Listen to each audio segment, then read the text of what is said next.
sa panahon ng tag-init. Kahit walang namumuloy, meron silang kabaitan. Huwag lamang dadalawin bahay nilang minamahal. Kaya'y napagat ang kanilang kaliitan. Buhay nila'y nakalaang pinapangalugin.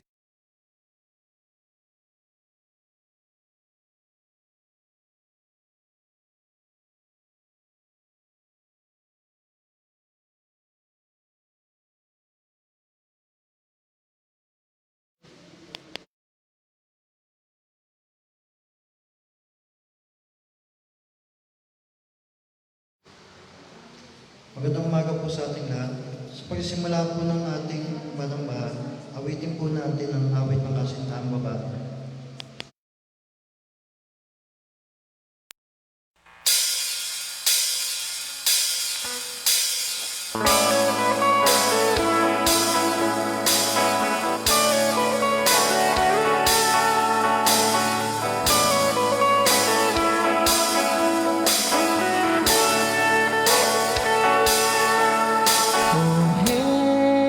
Jesus na iniibig, ako sa'yo'y nananabik, naghihintay, nagtitiis sa muli mong pagbabalik.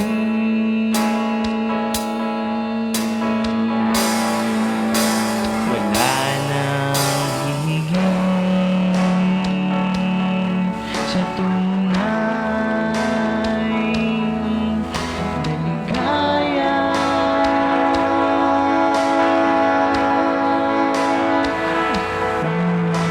kasama ka.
sa tunay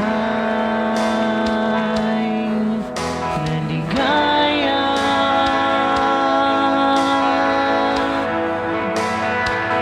Ang kasama ka sa piling ng Ama.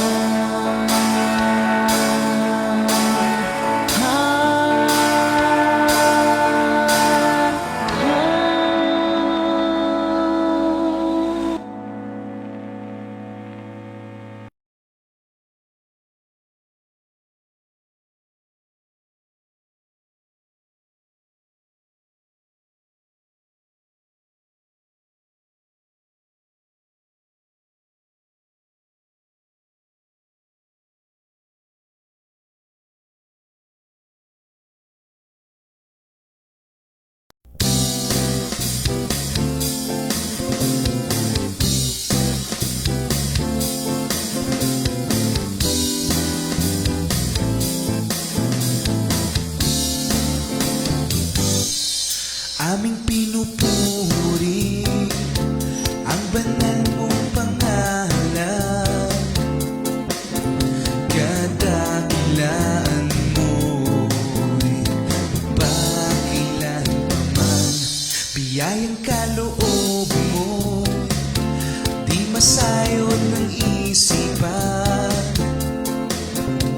Ikaw lang ang Diyos na di mapantayan. Ito lang ang tanging sa'yo'y aming ganti. Ang pasalamatan ka ng bayan mong kasi. Kagandang loob mo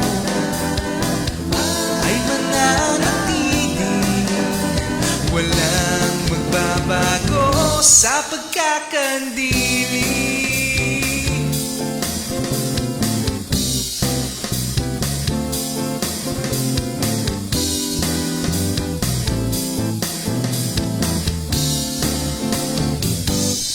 Patuloy ka namin naluluwalhatiin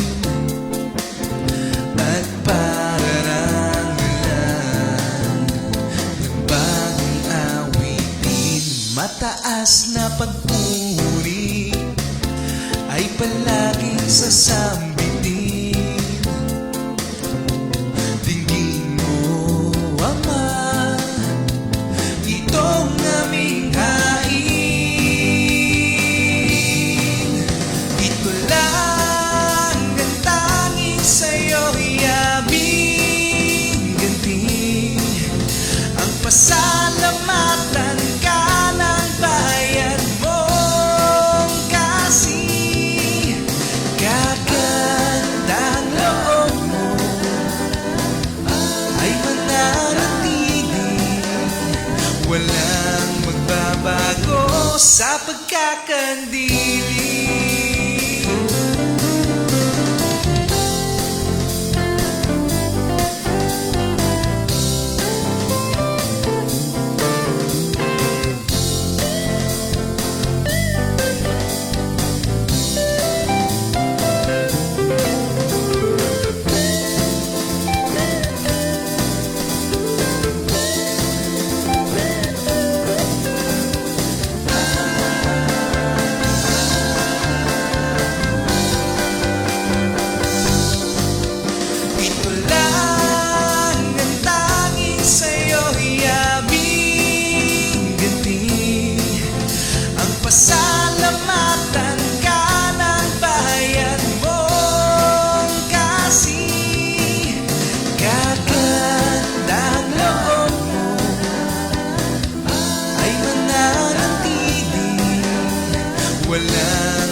Okay na?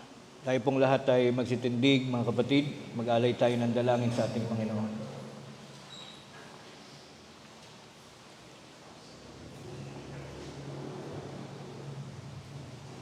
Damhin natin ang presensya ng ating Panginoong Diyos. Dumalangin tayo.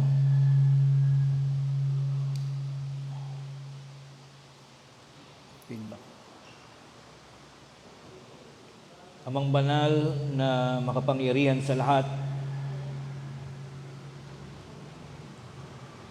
sa mga sandaling ito, Panginoon, matapos na kami ay masiglang dumaan sa isang makabuluhang linggong panahon na pinuspos mo amang banal ng lahat ng iyong mabubuting mga pagpapala. Naririto kami at magpapasimula ng panibagong linggo ng patuloy na pagdaloy ng iyong mga kagandahang loob. Sama-sama kami ngayon, Panginoon, sa aming mga dako at naglalaan ng aming mga panahon at mga pagnanais na sa araw na ito ay amin pong maiparating sa iyong dakong kaitaasan ang aming taos sa pusong mga pasasalamat, alang-alang sa lahat ng mga butil na mga pagpapala na walang sawa mong ipinagtatagumpay sa buhay ng bawat isa sa amin.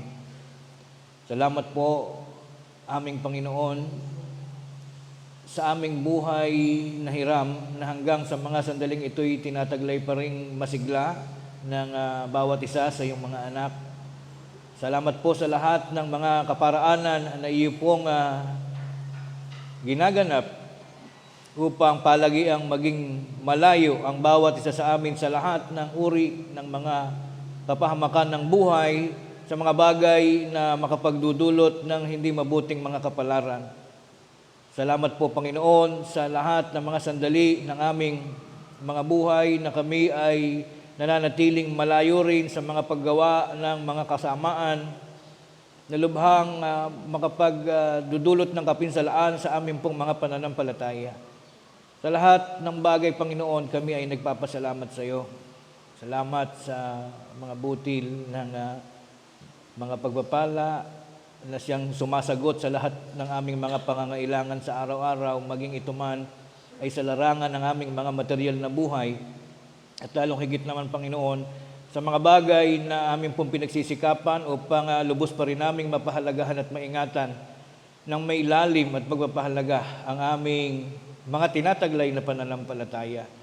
Salamat sa araw na ito, Panginoon. Salamat sa pagkakataong kami ay kasama pa rin sa lahat ng mga araw ng aming pong pagganap sa mga araw ng mga pananambahan. At sa araw na ito, Panginoon, ang kabuuan ng pagsambang ito ay inihahandog namin sa iyo bilang paraan ng aming pagpuri at pagluwalhati sa iyo pong dakilang kalagayan. Ama naming Diyos na makapangyarihan sa lahat, bahagi po ng aming pagsasama-sama at ng aming pagsamba sa umagang ito, hindi lamang madulutan ka ng aming mga awitin na nagmumula sa puso at labi ng bawat isa sa amin. Hindi lamang upang ipatanaw sa iyo, Panginoon, ang pagkakaisa ng aming mga isipan at ng aming mga damdamin, maging ng kaluluwa sa pakikiisa sa pananalangin ito. Hindi lamang ang mga kasabig ang ladarama ng aming mga kaluluwa, ang aming nais na ipatanaw sa iyo, Panginoon, kundi ang pagkakataon na kaming lahat ay masigla sapagkat muli kaming makakarinig ng iyong mga payo at banal mong mga salita na siyang nagpapagiging banal sa kalagayan ng bawat isa sa amin. Salamat, Panginoon, sa lahat ng pagkakataon na hindi mo nalilimutan na kami iyo pong padalhan ng iyong mga mangangaral na siyang nagiging tagapag-ingat at tagapangalaga sa amin pong mga mga kalagayan. Salamat po sa lahat ng mga bagay na ito at kami naman, Panginoon, bago makapagsimula ng aming mahalagang paglilinis ng aming mga sarili, inihaharap namin muli sa iyo, Panginoon, sa umagang ito ang aming mga katauhan, ang aming mga pagkataong loob.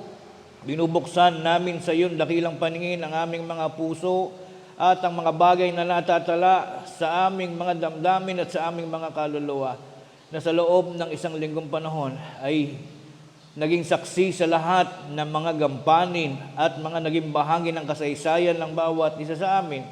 Dito ay amin pong inihaharap sa iyo, Panginoon, ang lahat ng aming mga pagsisikap patungkol sa lahat ng mga pagtatagumpay na aming nararanasan sa araw-araw, kung saan ay amin pong isinasakatuparan ng lahat ng mga paggawa ng mas maraming mga gawaing makapagpapakita ng aming mga pagsisikap upang kami maging matuwid sa iyo pong dakilang harapan.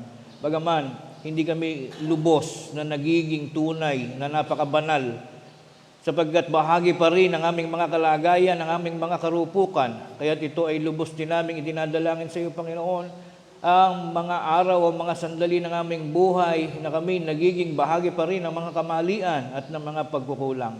Gaano man namin pakasikapin na kami maging tunay na napakamatwid sa iyong banal na harapan, ay tunay na nagaganap din naman ang bagay na iyo pong binanggit sa iyong kasulatan. Walang taong matwid dito sa lupa na kailanpaman ay hindi nagkakasala.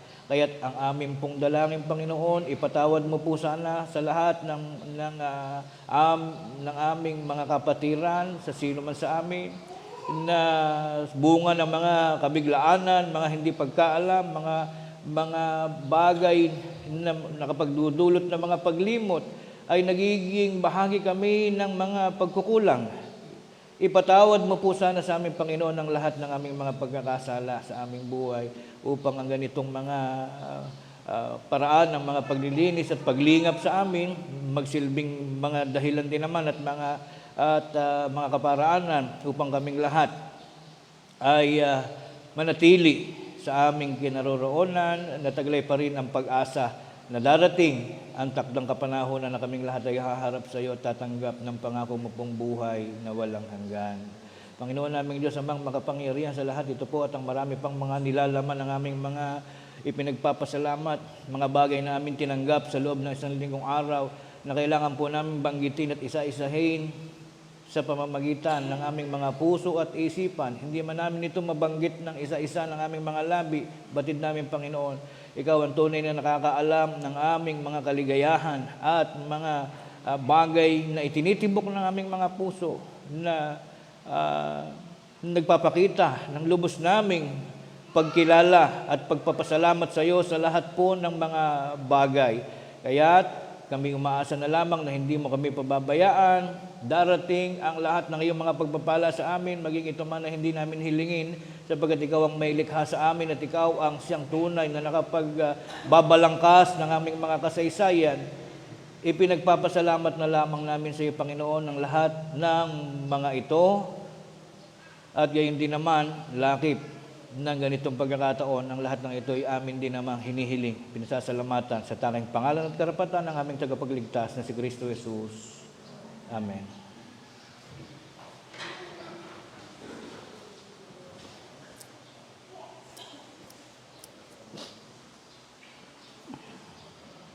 Tadaay yung mga nagpasalamat. Kunin ko lang phone ko. Wala ba? Mayroon sa akin. Hey Brian, wala ba nag-message sa'yo?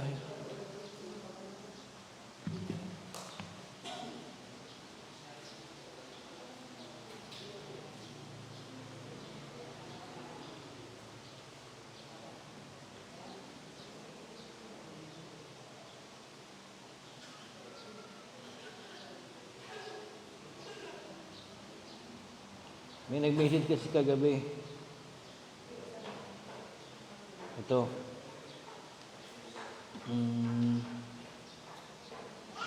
Magandang araw mga kapatid, maligayang panahon ng ating pananambahan sa Diyos.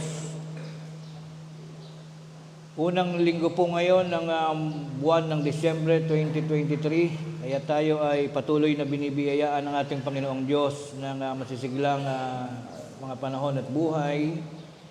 At binabati natin ng maligayang araw ang mga kapatid natin sa lahat ng mga dako at gayon din ang mga kapatid na naglalakip ng pasalamat.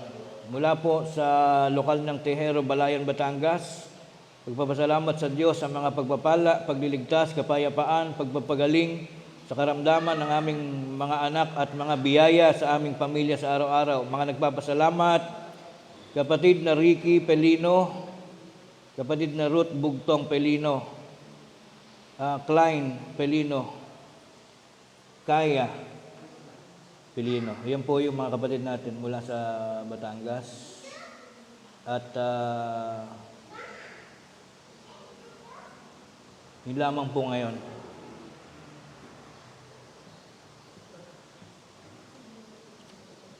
Kaugnay po ng mga pangyayari magaganap sa mga susunod na buwan at sa mga susunod na linggo, mga kapatid, yung ating preparation tungkol sa ating pasalamat sa January. First day of January 2024 na meron po kaming binuong circular, ngunit napakahaba nga. Ito naman intentionally sa mga ministro lamang po namin ipinadala. Pero yung pinakalundo, pinaka-summary, ay naglalaman lamang po ng pagbabalita na hindi muna tayo magkakaroon ng pangkalahatan, kundi by province. So maiipon po yung mga lokal by province, katulad ng ginagawa po natin usually. So ang makakasama po natin dito sa Bulacan, itong Sampaloc, San Rafael, ang Santa Maria at ang San Jose del Monte. At yun naman pong mga kapatid natin sa Parañaque, usually pagkaka-January, doon sila umuwi sa kanilang dating bayan sa Cavite. So pagka-August, kasama natin. So kapag ganun din po sa ibang mga lokal, babanggitin po ng inyong mga mangaral sa araw na ito kung ano po yung mga tungkol sa mga bagay-bagay sa pasasalamat. At we are very much particular doon po sa gaganapin nating paghahanda. Kahapon na pag-uusapan po namin, klase ministerial po namin kahapon, magkakaroon tayo ng mga upgrading sa ating paglalaan ng paghahanda. Kasi po, usually, hindi nga maiiwasan yung meron tayo mga lunch, after nating pasalamat, kasi nakatandaan na natin yun. Ang advice po natin sa lahat, mga kapatid, sa lokal na ito at sa lahat po ng mga lokal, magkaroon po ng pagtutulong-tulungan sa dadaling pagkain. Hindi maganda pag-usapan mga pagkain. Kaya hanggat maaari, iniiwasan ko, pero kailangan pag-usapan. Bakit? Usually po, meron po kasing sinasabi sa Biblia na kapag naihandog mo na yung iyong handog, hindi na yun dapat magalaw. Meron pong particular na gano'n. Yung nangyari kay Ananias, na siya, nung hindi pa binebenta yung lupa, nagplano siya, nabibigyan niya ng parte yung simbahan. And then nung nabenta na, nagbago isip. Biglang nabago. So our topic is about yung pagbabago po ng mga plano. Halimbawa po kasi, di po ba pag nagpapasalamat tayo, meron tayong pinadadalang mga handog. Usually sa isang lokal, siyempre, hindi kaya nung lokal na mag-prepare ng handa. Bibili ng baboy yan, bibili ng ganito, bibili ng ganyan. Ang nangyayari, yung mga handugan po, after the pasalamat, doon nare-reimburse yung mga gastos. So ang pangyayari, na ibigay na sa Diyos, kinain pa rin. Ang nagiging total summary ng mga bagay-bagay, wala tayong naihandog, kundi yung hinandog natin, kinain din natin. Parang recycle. Pag hinanap ng Diyos, nasa handog nyo. Kasi yung ating puntong kuwalin sa Diyos, sinasabi natin, oo nga't doon po pumapatag, doon na uwi sa paghahandog. Sabagat that is the only thing that we can do. Hindi mo kayang servisan ng Diyos ng masahe o gagamutin mo, hindi naman nagkakasakit yun . Aminin na natin na ang tanging bagay na maipapakita natin kapalit ng buhay at kapayapa ang ating tinatanggap sa araw-araw ay yung maliit na bagay na hinahanap sa atin na yun po yung handugan. Kaya ngayon po, ina-advise po natin, merong particular lokal na pinupuntahan po namin ang kanilang magagastos sa paghahanda ay 8,000 pesos. Halimbawa, 8,000 pesos.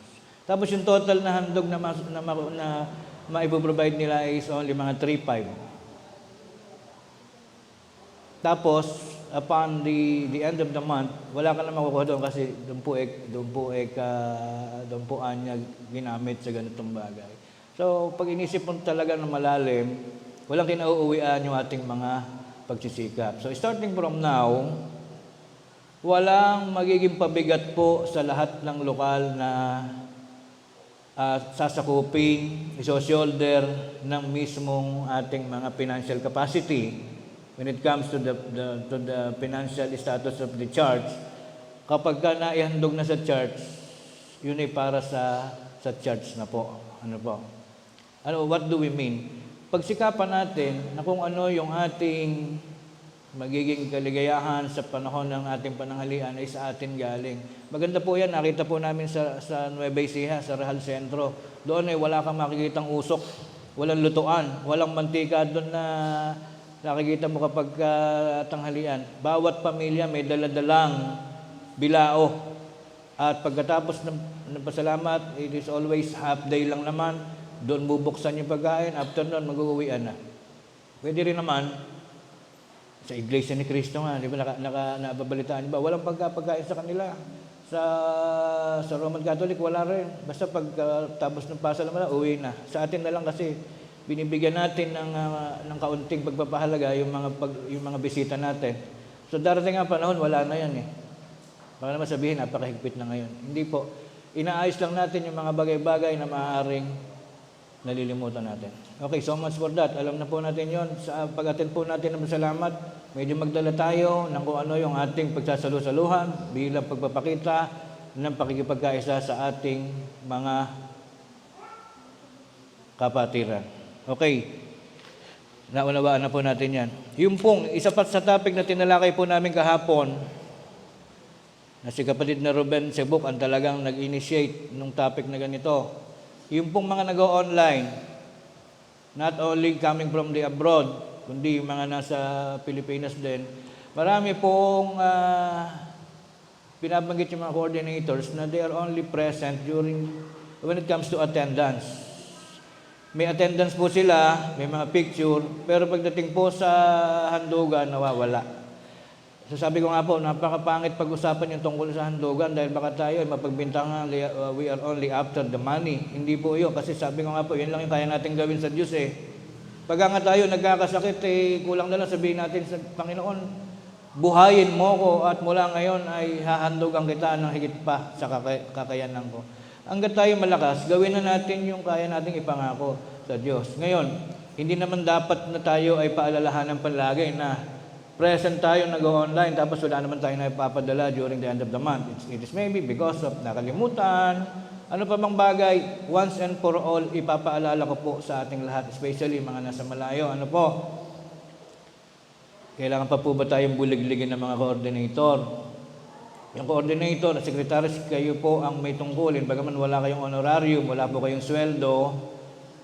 Ang nangyayari naman sa atin, puro kamag-anak lang din naman natin yung mga yung nag-online, hindi po ba? Medyo paalalahanan, o ganito, it is already end of the month, yung ating mga padalahan, ganito, ganyan. Kasi natatanaw tayo ng Diyos, tumadalangin tayo, umiiyak tayo, nanalig tayo, nagpapasalamat tayo sa Kanya na tayo binubuhay, pero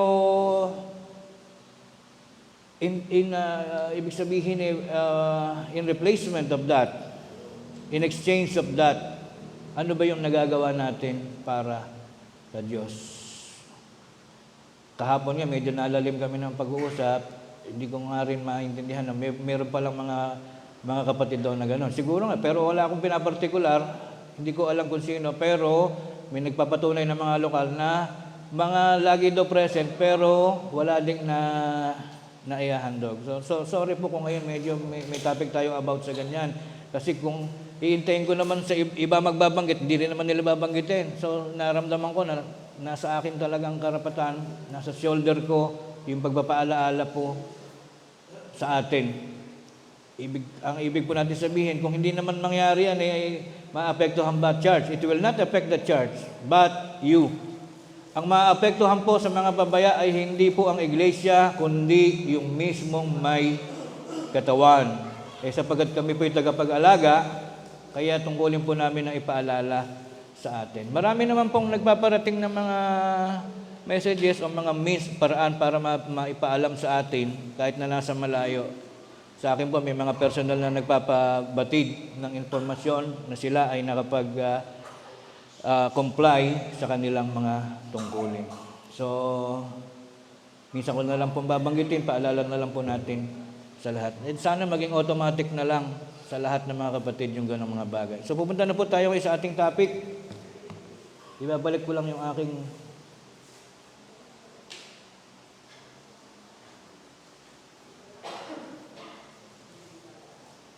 ang pamagat po ng ating paksa, walang kabanalan sa Diyos ang anumang gawain na nakasalig sa mga pamahiin. About 3 years ago, napag-usapan na rin natin yung tungkol sa mga pamahiin. Ano po? Mas kilala yan, mas naiintindihan yan noong mga panahon namin nung kami bata. Kasi ngayon, medyo yung mga kabataan, hindi na gaano alam kung ano yung pamahiin. Sabihin na natin, medyo nagmamaliw na rin yung mga pamahiin. Pero, just to go back, to make a throwback doon sa ating pong tradition and culture sa Pilipinas. Parang China lang naman at Philippines yung maraming mga pamahiin eh.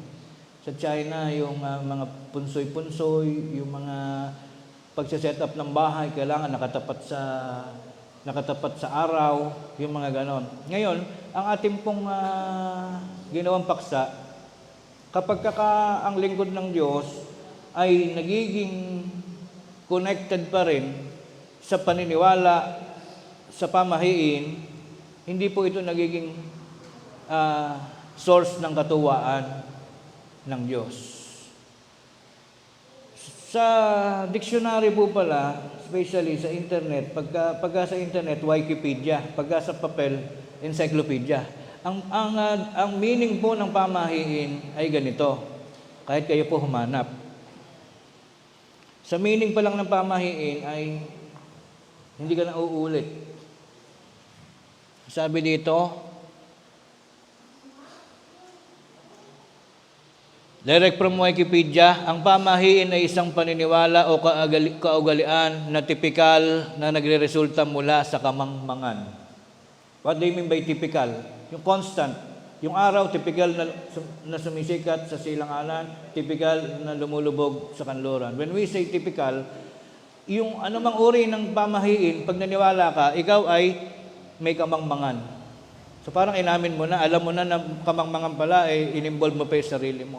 Pero you're giving yourself the allowance and the permission na maging tanga, na maging mangmang. Ano po? Minsan nabasa ko rin, especially sa ating mga Pilipino, masyado tayong sensitive sa mga salita. Yung halimbawa, di ba, ayaw natin yung sinasabihan tayo ng salitang tarantado. Mura yan sa atin eh. Pero pag hinanap mo pala yan sa dictionary, Filipino dictionary, especially UP dictionary, yung tarantado pala ay isang taong nataranta.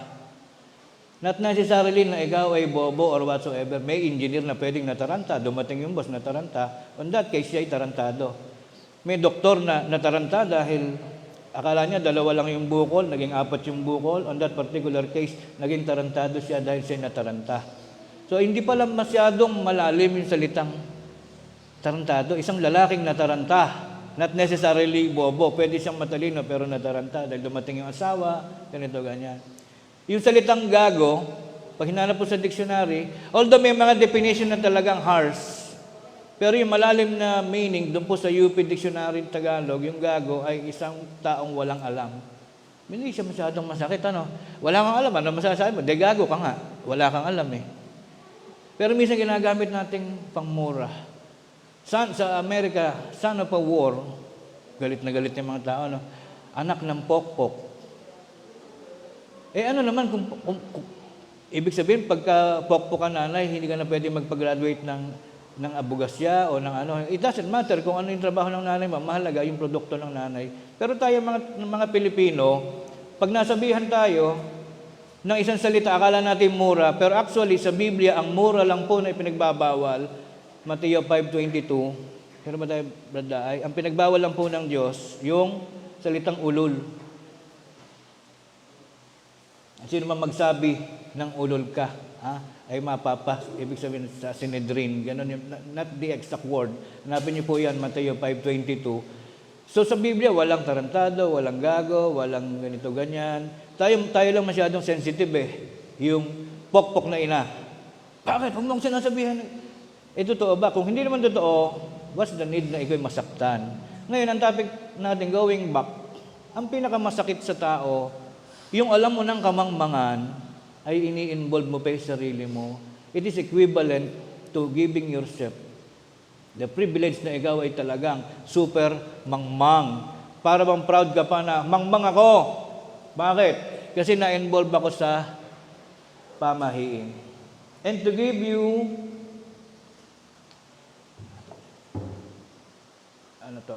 background, kung ano ba yung mga pamahiin po ng Pilipinas, bibilisan ko lang po, isang oras lamang tayo. Ito yung mga lalo yung mga kabataan na hindi alam yung mga pamahiin. Meron dito, marami po. I have already searched 280 of them. Bibilisan ko na lang, hindi ko naman babasahin lahat yung 280. Ito, pamahiin sa patay, burol at libing. Ang sino mang magnanakaw ng abuloy o anumang bagay na para sa patay ay magiging magnanakaw habang buhay. Number 2, bawal magpakuha ng larawan na 3 lamang dahil mamamatay ang nasa gitna. Number 3, bawal magpatay ng manok kung hindi pa nakakapagbabang luksa. Hindi ko alam kung bakit. Number 4, bumibisita ang yumao kapag ayaw umalis ang isang kulay tsokolating paru-paro. Number 5, hindi dapat magwalis kapag may patay sa bahay dahil mamalasin. Huwag kumanta habang nasa harap ng kalan dahil maagang mamamatay ang mapapangasawa. 7. Huwag lumapit sa patay kapag may sugat dahil hindi ito gagaling. 8. Huwag matutulog na paharap sa pinto dahil ihilahin ka ng kamatayan. 9. Iwasang mauntog ang kabaong kapag nilalabas ng bahay para hindi mahirapan ang kaluluwa ng namatay. 10. Kailangan gumising kapag may dumaang karo ng patay dahil baka isama ka ng namatay. Yari. 11. Kapag mayroong pumasok na paniki sa loob ng iyong tahanan, ito ay nangangahulugang mayroong taong mamamatay. Dapat sa Senate Hall magkaroon ng paniki sa Congress, House of Congress. Number 12. Kapag mayroong puting paru-paro sa inyong tahanan habang mayroong nakaburol, ibig sabihin ay malinis ang kaluluwa ng taong namatay. Okay 13. Kapag nakikinig kayo ng huni ng kuwago malapit sa inyong lugar sa hating gabi, ibig sabihin ay mayroong mamamatay. Lipat naman tayo, puro sa kamatayan ito eh. Dito naman sa buntis at panganganak. After nito, konti na lang, and then tapos na tayo. Pamahiin tungkol sa buntis. Ang babaeng buntis na mahilig kumain ng kambal na saging ay mag-aanak ng kambal na sanggol. Yan, hindi karoon na kayo na idea. Number 2, ang balat ng isang sanggol ay palatandaang ang kanyang ina ay mayroong pinaglihihang hindi niya nakain. Kailangang hipuin ng isang buntis ang kanyang puwit upang sa puwit din ng bata mapunta ang magiging balat nito. Hindi ko na ganong nagets yun. Number 3, ang isang punong kahoy na maraming bunga ay malalanta at titigil sa pamunga kapag ang bunga nito ay napaglihihan ng isang buntis. Kailangang ihian ng kanyang asawa ang puno upang bumalik ito sa dating sigla. Ayos na. Number 4, ang sino mang lalaki ay maglilihi kapag nahakbangan ng kanyang asawang naglilihi. 5, huwag tumambay sa pintuan ng bisita ng buntis. Sa halip ay agad na pumasok sa loob ng bahay ang bisita upang hindi mahirapang manganak ang buntis. Nakakatawa. Lipat naman tayo ibang topic. Buntis na. Yung buntisan naman, ito, pamahiin sa bahay. 1, hindi sinuswerte ang bahay na ang harapang pinto ay hindi nakaharap sa kalye. Meron ba gano'n? Parang Chinese Number 2, kapag ang hagdan ng bahay ay mayroong 13 baitang, ang may-ari ng bahay ay maagang mamamatay. Kaya pala wala silang 13 step. Even sa building, wala pong 13th floor. After 12, 14 na agad. Merong mga gano'n. So pamahiin yung mga gano'n. Nasaan na tayo? Kapag magpapagawa ng bahay, ilagay ang pinto sa gawing silangan para masikatan ng araw. Sa gayon ay maghahatid iyon ng swerte sa mga nakatira doon.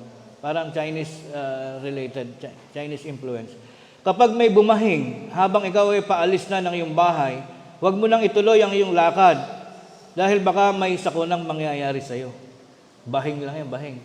Ang galing ng mga Pilipino, Next. Kapag mayroong rocking chair sa inyong bahay, iwasang iwan ito ng umuugoy sapagkat malamang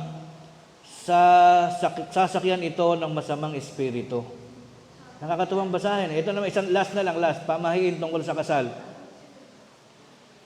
ang bagong kasal na misis ay magtahi o magdikit ng swan's feather sa una ni Mister upang maging tapat siya palagi. Yung pala kulang eh. Balahibo ng bibi ang ilagay po sa unan ng bagong kasal. Kaso pagka tapos na yung kasal, hindi na mahahabol yun. Dapat mismong gabi ng kasal. Eh, hindi naman maulit na. Kaya pagtsagaan nyo na lang. Nawala ng ganun-ganon. No more faithfulness. Hindi naglagay ng balahibo eh. Next, number 2, ang makasalo ng bulaklak na inihagis ng babaeng ikinasal ay susunod sa mag-asawa. Susunod lang pala eh, baka sa reception. Susunod na mag-aasawa na. Number 3, ang pagre-regalo ng arinola. Parang nawala ako sa limelight. Ang pagre-regalo ng arinola ay buenas para sa bagong kasal. Meron ba kayo ng Brad Renz? Arinola. Buenas daw eh. Ang sino mang babaeng sumunod sa dinadaanan ng bagong kasal habang pumapasok sa simbahan ay makakapag-asawa rin sa lalong madaling panahon. Ayun pala. Number 5, bigas at asin ang unang dapat na ipasok ng mga bagong kasal sa titirhan nilang bahay. Okay, let us pause for this. 280 po ito eh. Pag gusto niyo maglibang, mami, tuloy niyo sa hanapin niyo sa Google, mga pamahiin ng mga Pilipino, may 280, may 450. Nakakalibang. Nung panahon namin, talagang naririnig ko yan. Ngayon, medyo nagpe-fade away na. Ngayon, focus tayo sa ating topic. Pagka ba ang ating status, being the member of the Iglesia ng Diyos na buhay kay Kristo Jesus, meron ka pa rin paunti-unting pamahiing natitira, will it affect your faith? Maapektuhan ba nito ang iyong pananampalataya kung ayaw mo pa rin magpakuha ng picture na tatluhan, may namamatay, hindi tubig ang Joey, napakahaba ng buhay, walang namamatay, kasi palit-palitan sila sa gitna eh. Kailangan natin itong pag-usapan ng malalim eh. Kasi lalo na sa ibang mga lugar na talamak pa rin ang pamahiin.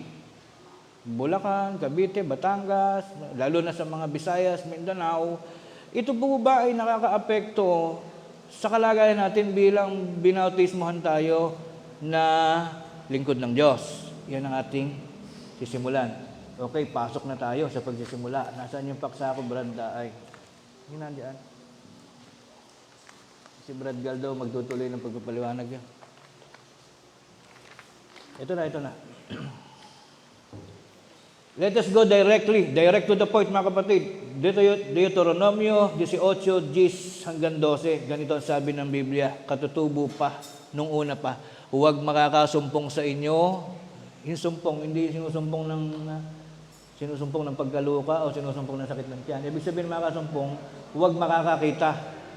Huwag makakasumpong sa inyo ng sino mang nagpaparaan sa apoy ng kanyang mga anak na lalaki, mga nangungulam, babae o nanguhula, nagmamasid ng mga pamahiin o engkantador o manggagaway. So that is very specific and direct. Noon pa man ay bawal na.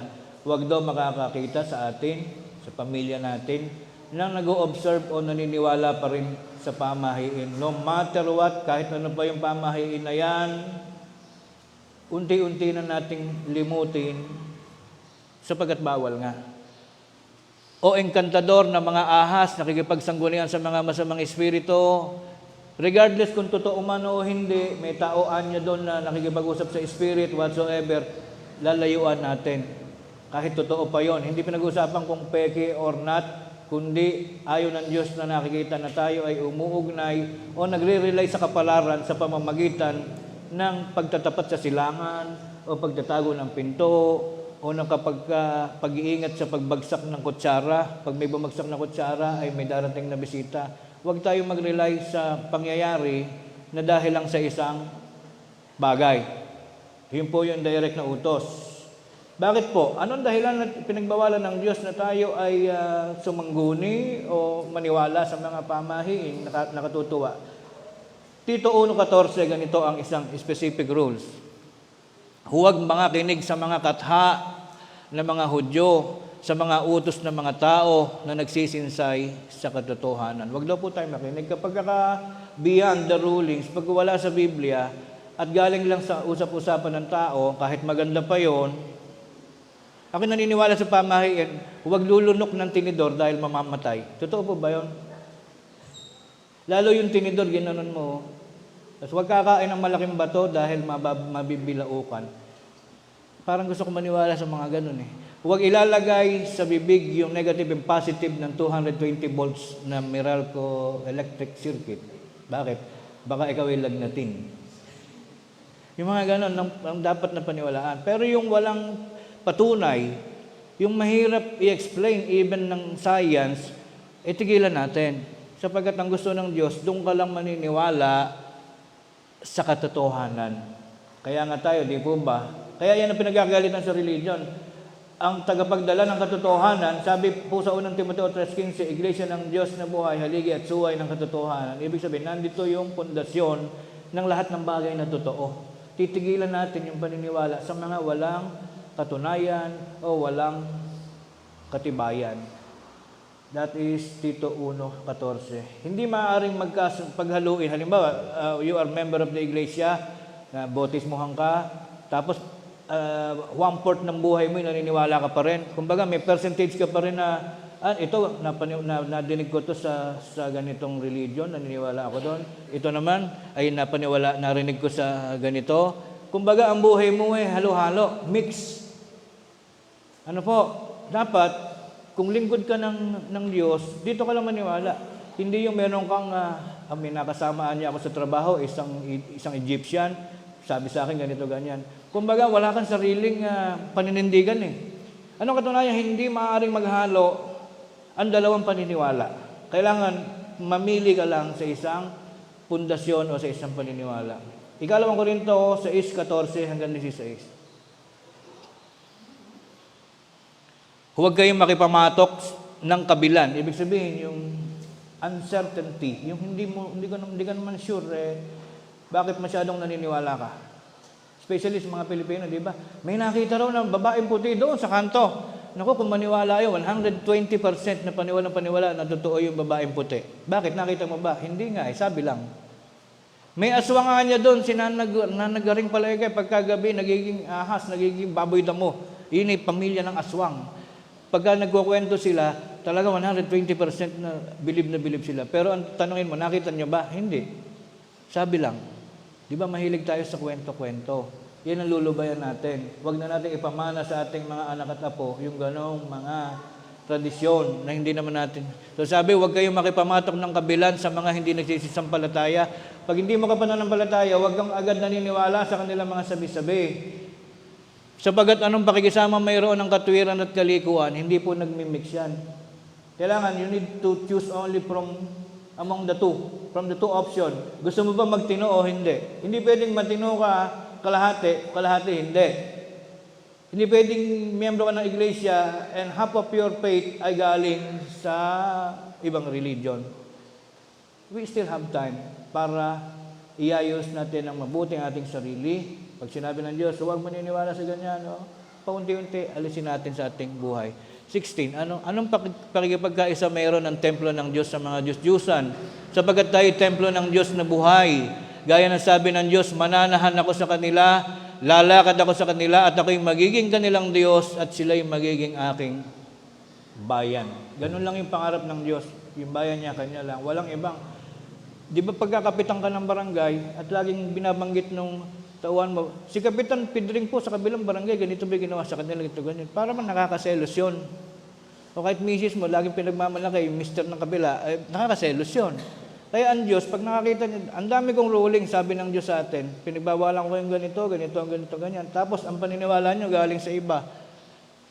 Sabi ng Diyos, magpakatwid kayo, at kayo aking lilinisin, palalakasin. Sabi naman nung, ang narinig po namin kasi sa Inchik, pag gagawa kami ng bahay, sisimulan pa lang yung paggawa, papatay na kami ng 3 bibi at yung dugo ay papatuloyin sa lupa para maging malayo sa mga engkanto. Mas naniwala pa sila sa dugo ng bibi kaysa sa pangako ng Diyos na tayo iingatan mula sa masamang kapalaran. So yung mga insike, ganun eh. So, alam natin na hindi tayo papatnubayan ng Diyos kapag tayo taksil. Mag-set up tayo sa ating sarili ng isang paniniwala lang na galing sa Biblia, galing sa Diyos. Yung ganong mga throwing back, katulad ng ginawa natin kanina, pagbasa, para na lang for enjoyment, for the purpose of relaxation, enjoyment. Ganon pala mga Pilipino nung araw. Pero hindi, not to the point na susundin mo pa rin. para lang tayo matawa, basahin natin yung mga pamahiin, pero hindi na natin kailangan sundin pa. Dahil, ganito ang sabi ng Diyos, ibatay natin sa Ebanghelyo ang lahat ng ating panuntunan sa buhay. Pilipos 1:27. Pakinggan natin. Ang inyo lamang pamumuhay ay maging karapat-dapat sa Ebanghelyo ni Kristo upang maging ako'y dumating, kayo makita. O wala man sa harap nyo ay mabalitaan ko ang inyong kalagayan na kayo matitibay sa Espiritu. Yung hindi bantayin. Hindi na minuminuto pinapaalala pa sa atin na ganito, ganyan, ganito, ganon. Sabi ni Apostol Pablo sa mga kapatid sa Pilipos, ang pangarap ko sa inyo, maging maayos kayo na hindi yung pumaryan man ako o hindi, makita ko man kayo o hindi, kayo nagiging maayos. Kaya ganyan pinapaalala natin sa lahat ng mga ating onliners. Hindi na tayo dapat paalalahanan pa. Kasi we are given so much special privilege. Hindi na katulad dati nung araw, pag nasa Manila, uuwi ka pa ng Batangas para makasamba. Ngayon ay, di ba, alam na natin yung ating mga binabanggit. Huwag tayong bantayin, huwag tayong papahuli sa Diyos dahil Diyos ang nakakita. So, going back, ang ating pamumuhay ay mauugnay lamang sa kung ano ang sinasabi ng Ebanghelyo. Kapag wala sa Ebanghelyo, period. Tapos na ang usapan. Hindi uubra na tayo maniwala sa ibang pinagmumulan ng paniniwala. Hanggat hindi nababasa sa Ebanghelyo ni Kristo, no need na itanong, ganito po ba, ganon. Matagal na natin pinag-aaralan yung mga ganyang bagay. Okay, next. Kaya hindi dinirinig ng Diyos sa mga panalangin ng ibang tao. Maraming tao nagtataka siguro, nananalangin naman sila, mabait naman sila, pero bakit ang Diyos mayroong panalangin hindi pinakikinggan? Sabi ng ibang matatanda, kahit daw tayo ay iba-ibang religion, basta nanalangin ka sa Diyos, pakikinggan ka ng Diyos. Naniniwala po ba kayo doon? Kapag ang panalangin ay galing sa isang matinong tao, kahit saang siyang relihiyon, ay pakikinggan siya ng Diyos. Tama po kaya yon? Itanong natin sa Biblia, Mateo 7:21 up to 23. Hindi ang bawat nagsasabi sa aking Panginoon, Panginoon ay papasok sa kaharian ng langit, kundi ang gumaganap ng kalooban ng aking Ama na nasa langit. Maraming tumatawag ng Panginoon sa Diyos, coming from different religion, mas mababait pa sa atin, mas matitino pa sa atin, mas sincero pa kaysa sa atin. Pero sabi ng Diyos, hindi lahat ng nagdarasal, hindi lahat ng naniniwala sa Panginoon ay papasok sa kaharian. Not just papasok. Yung papatnubayan ka ng Diyos habang nabubuhay. Huwag tayong maniwala doon. Talaga lang ganito sa buhay. Basta kumain ka, malusog ang katawan mo, nag-exercise ka, iiwas ka sa mga malalaking truck, mabubuhay ka. Tapos mananalangin ka kumare, parang okay, dininig ng Diyos. Pero hindi. May mga panalangin hindi dinidinig ng Diyos. Marami ang magsasabi sa akin sa araw na yon, Panginoon, Panginoon, hindi baga nagsipanghula kami sa iyong pangalan? Panginoon, sa pangalan mo nagpalayas kami ng mga demonyo. Sa pangalan mo nagsigawa kami ng maraming gawa makapangyarihan. Pero hindi sila pinapakinggan ng Diyos. Meron lamang dalangin na pinapakinggan ng Diyos. Kaya ngayon po, ang batas po ng Biblia ang ating susundin, sa Diyos lamang tayo sasalig ng paniniwala, hindi po sa ano pa mang mga sabi-sabi. Gaya na sinasabi dito, awit 37:3 hanggang 5. Pakinggan natin mabuti. Mali yan, di 35.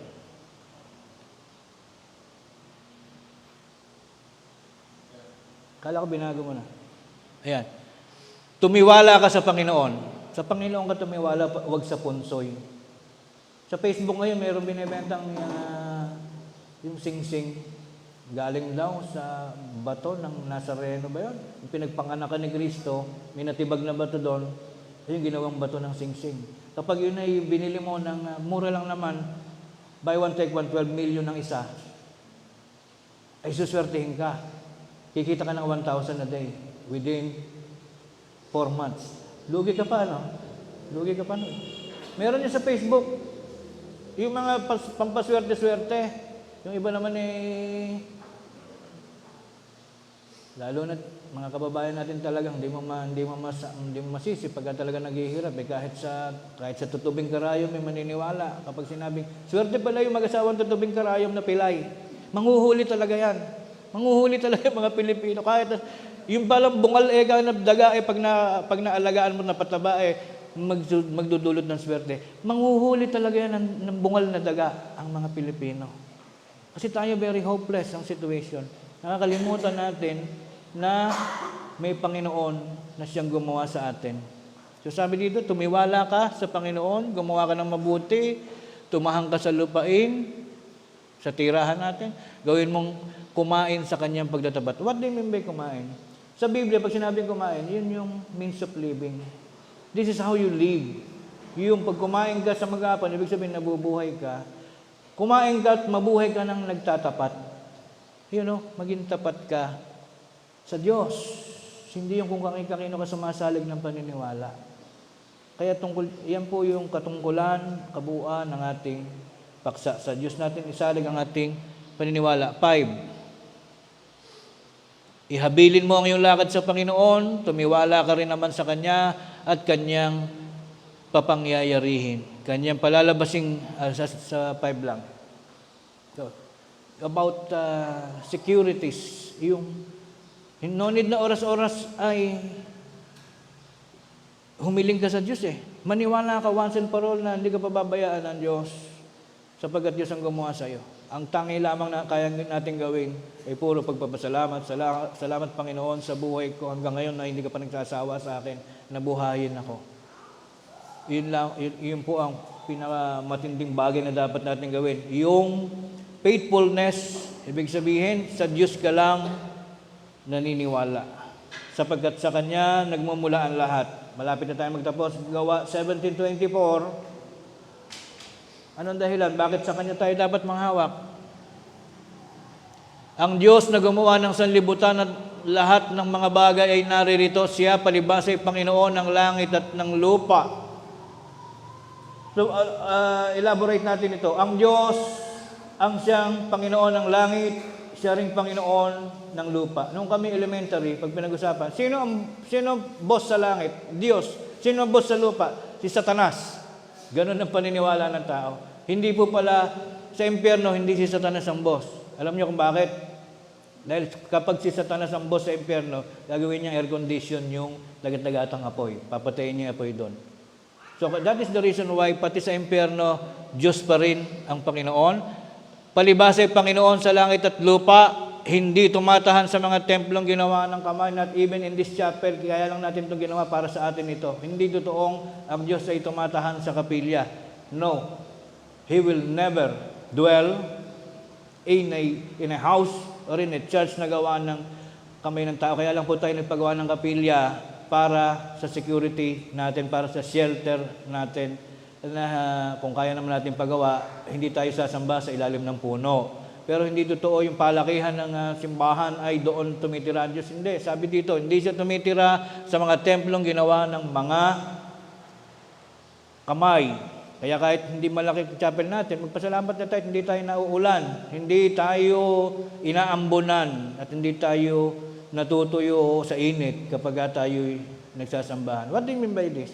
Sa Diyos ka lang magtiwala sapagkat siya ang gumawa sa atin. Huwag ka magtitiwala sa sikat ng araw o sa ano pa mang yung buhay mo Kung nakuhanan ka ng litrato sa gitna ay hindi ka na magkakaroon ng kapayapaan dahil baka mamaya may mamatay ka dahil naniwala ka sa pamahiin na bawal magpakuha ng litrato ng 3. Hindi ganoon. May Panginoon ka May Diyos ka. Hindi ka pababayaan ng Diyos kahit makunan ka ng picture na nasa gitna. Yung mula ngayon, papayag na akong magitna. Lagi ako nasa kanan tatakot ako mamatay. Joke lang po yun. Next, sa kanyang lahat, nagmumula. Ngayon, to end up our session, maraming mga updated uri ng pamahiin ngayon. Kanina binanggit natin yung mga old times memory ng mga pamahiin, mga during the past period of time. Meron ngayon, hindi tayo aware, marami pa palang existing, nananatiling pamahiin ngayon na hindi lang halata. Mga makabagong pamahiin na hindi nahahalata ng tao na pamahiin pala. Going back to the definition of pamahiin, ano po sabi kanina? Ang pamahiin ay nagre-resulta galing sa kamangmangan. Ano mang bagay na sinusunod mo na walang basihan, galing sa kamangmangan, ikaw ay taong naniniwala pa rin sa pamahiin. I will just give you one specific example. Sa sobrang dami, isa lang. May mga nagsasabi kasi, kayo po pala nung araw ay galing sa iglesia ng Diyos na suhay, ng whatsoever. Kasamahan niyo po pala ang dating daan. Magaling po ang dating daan, ang MCGI. Libo na sila ngayon, milyon. Ba't hindi kayo magsama? Ba't hindi kayo sumama doon? Sabi ng maraming tao. Pinaprangka ko na po ang lahat. Pwedeng makausap kayo ng magaling ang MCGI, although patay na si Soriano, magaling na tagapagturo, magaling magkabisa, bla bla bla. Bakit ba hindi tayo obrang makiugnay, makipag-reconciliate? Katulad na yung mga ministro, hindi na kami mapapagod pag sumama tayo. What is the reason? Why do we consider na ang paniniwala sa dating daan ay isang uri ng pamahiin? Pakinggan natin ang sabi ni Job, 22:15, iyo bang pagpapatuluyan ang dating daan na nilakaran ng mga masamang tao? Si Job ang nagsasabi niya. During his time, yung dating daan, palasak na hindi nadaanan. Sabi naman ni Soriano, hindi yung daan ang sumama, kundi yung tao. Tama naman. Ano po, ano? Kasi magaling magpaliwanag. Ang dumaan yung masama, hindi yung daan. So kaya sila ngayon dating daan pa rin. The question is, this is the very big question. Why we consider dating daan as pamahiin? Kasi hindi na uso yun eh. Bakit po? Bakit hindi na uso? Kasi may bago na at sapagkat binigyan tayo ng bago, obsolete na, hindi no need nang magdaan dun sa dati. Sapagkat magiging bunga yun ng kamangmangan. Anong katunayan na mayroon ng bago? Hebreo 10:19-20. Mga kapatid, yamang may kalayaan niyang makapasok sa dakong banal sa pamamagitan ng dugo ni Jesus, sa pamamagitan ng daang bago at buhay na kanyang itinalaga sa atin. Sugod, sumama kayo sa dating daan. Kayong mga kapatid na mawawala ng tiwala sa atin, sapagkat mas magagaling sa MCGI, MCGI cares, MCGI is the best, dating daan is very good, blah, blah, blah. Alam ninyo kung bakit sila mali? Sapagkat sila naniniwala sa pamahiin na hanggang ngayon ay dinadaanan pa nila yung dating daan, samantalang pinalitan na ng Diyos. Kung kaya nilang patunayan na yung dati ay siya ring bago, at kahit may bago ay dati pa rin ang itatawag mo, sasama din ako sa kanila. Sasama tayong lahat sa kanila. Pero hanggat ipinakikita sa atin ng mga pangyayari, ng mabuting tadhana, at ng Espiritu ng ating Panginoong Diyos, na kahit tayo ay natitirang kakaunti, basta lang tayo ang nagtataguyod ng kung ano yung totoo, magtiyaga na tayo dito sa kakaunti nating bilang, dito sa bagong daan. Saan naroroon ang bagong daan? Na nandoon si Kristo. Kasi pag nanatili ka sa dating daan, si Moises ang bida doon eh. Si Moises ang prophet doon. Pag sa bago, nandoon na si Kristo. Nandoon ang Diyos. Nandoon yung bahay ng Diyos.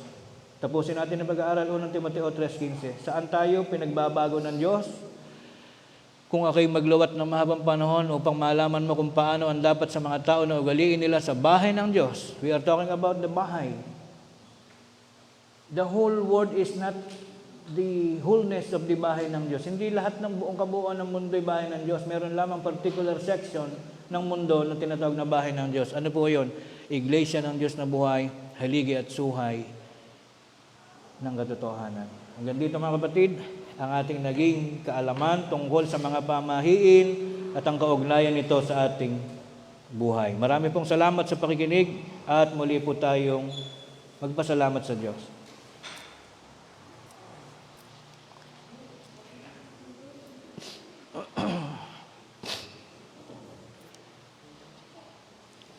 Panginoon naming Diyos, amang makapangyarihan sa lahat, marami pong salamat muli sa mahalagang pangyayaring naganap ngayong araw upang amin pong patuloy na patunayan sa iyo, Panginoon, ang lubos naming pagpapahalaga sa aming pong tungkulin.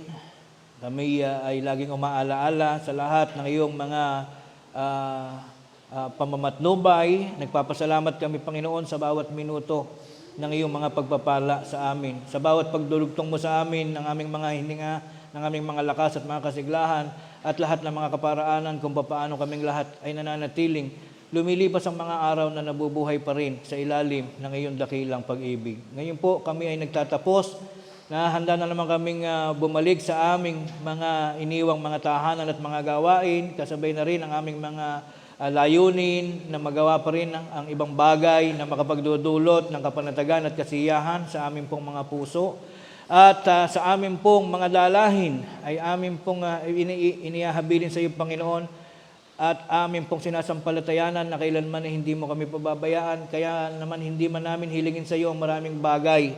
Batid namin sa ilalim ng aming pananampalataya ay ipamamatnubay po sa amin sapagkat ikaw ang may gawa ng lahat ng mga bagay. Hindi kami maaaring masalig ng paniniwala sa iba't ibang mga bagay kundi sa iyo lamang kami magtatapat, Panginoon. Sa iyo lamang namin iuugnay ang aming pag-asa, ang mabuting kinabukasan na tatahakin namin, ang mabubuting kapalaran na batid naming hindi mo po ipagkakait sa amin. Hindi kailangan na lagi naming babanggitin sa iyo, Panginoon, sapagkat naniniwala kaming ikaw ang tunay na may kabalangkasan ng aming mabubuting mga kinabukasan. Hindi mo kami pababayaan, Panginoon.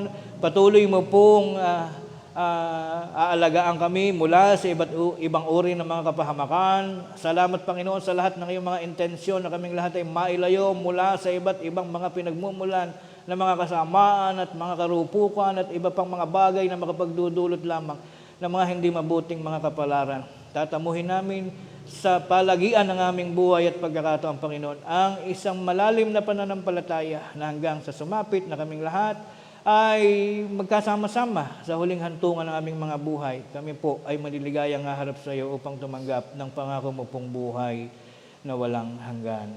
Panginoon naming Diyos, amang makapangyarihan sa lahat, laki po namin dinadalangin ang mga kapatid naming nagpaparating ng kanilang mga pasasalamat sa iyo dahilan sa pag-alaala sa kanilang mga kaarawan at gayon din sa pagtanggap sa lahat ng iyong mga mahuhusay na mga biyaya.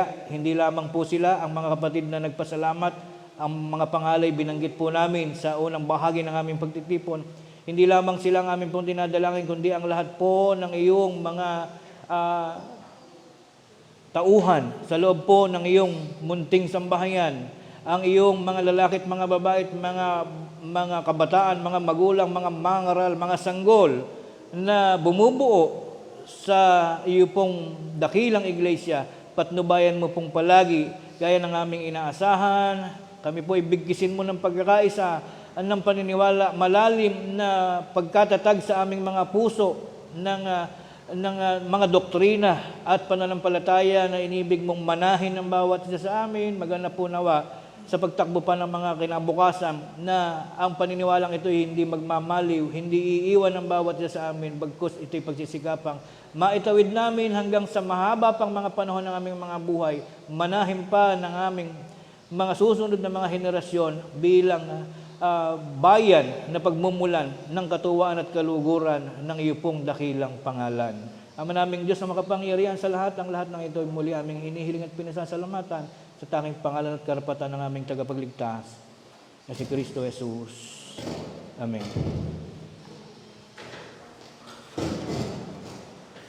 Babasbasan ko lamang po yung nagpasalamat. Sa inyo pong dako, ang pamilya Bugtong mula sa Tejero, Balayan, Batangas ay magsitindig sa inyong dinaroroonan at tumanggap kayo ng basbas ng pagpapala ng Diyos sa pamamagitan ng kanyang kinakasangkapang mga ngaral.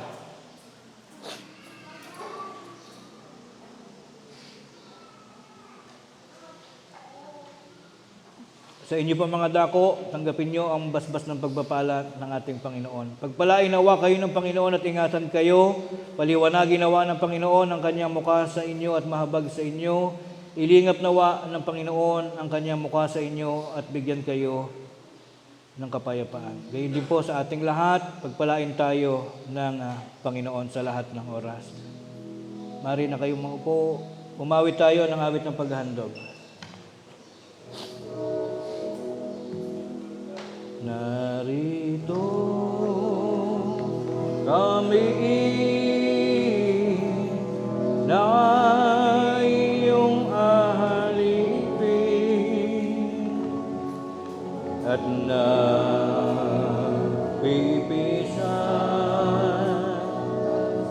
sa iyong piling dalangin awit ay inihain sana ay marapati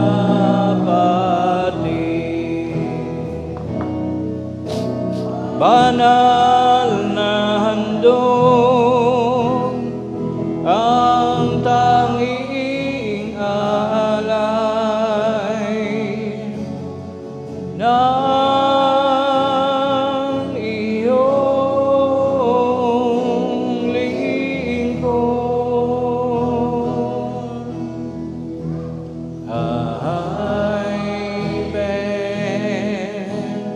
bendisyonan na kaya ng kaloob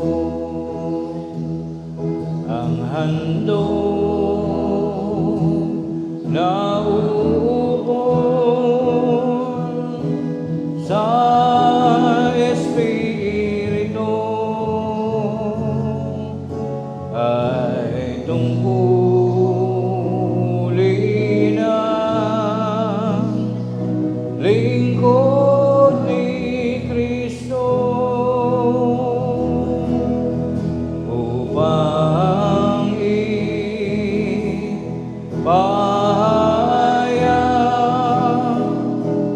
ang Ebanghelyo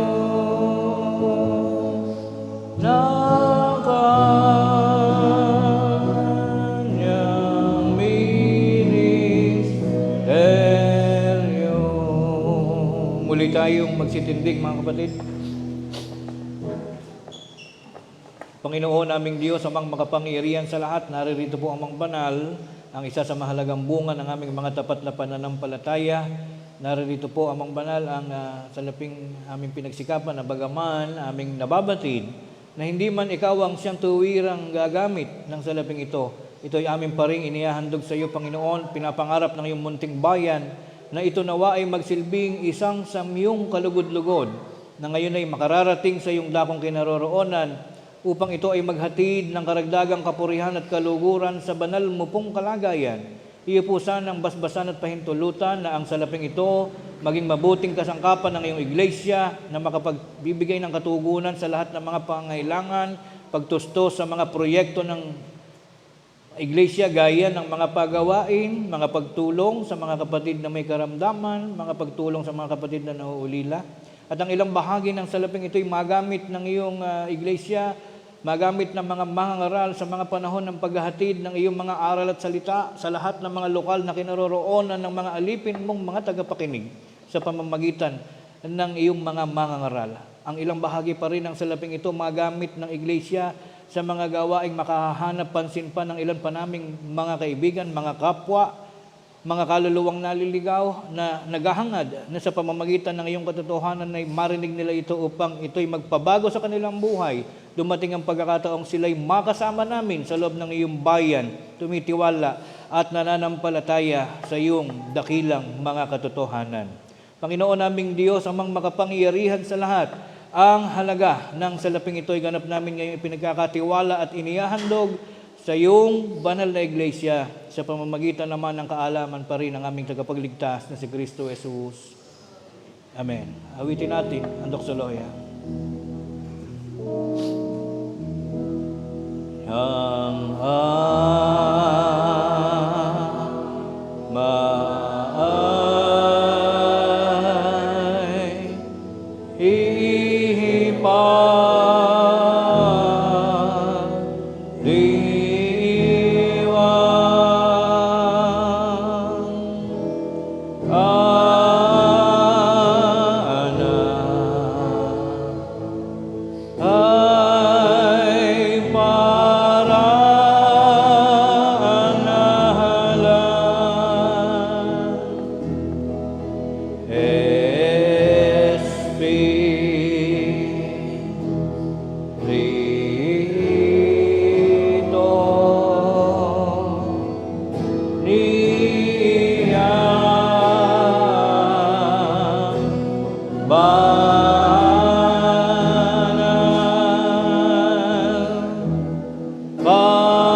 pagkatiwala ng Diyos sa kanyang kinakasangkapang mga ngaral, naway tanggapin natin ang walang hanggang pag-ibig ng Diyos amang sama sa mga langit, nawa ang kanyang biyaya at pagliligtas sa pakikilakip ng kanyang banal na Espiritu ang siyang patuloy pa rin maghari sa ating mga buhay mula ngayon at magpakailan paman. Maraming salamat, mga kapatid.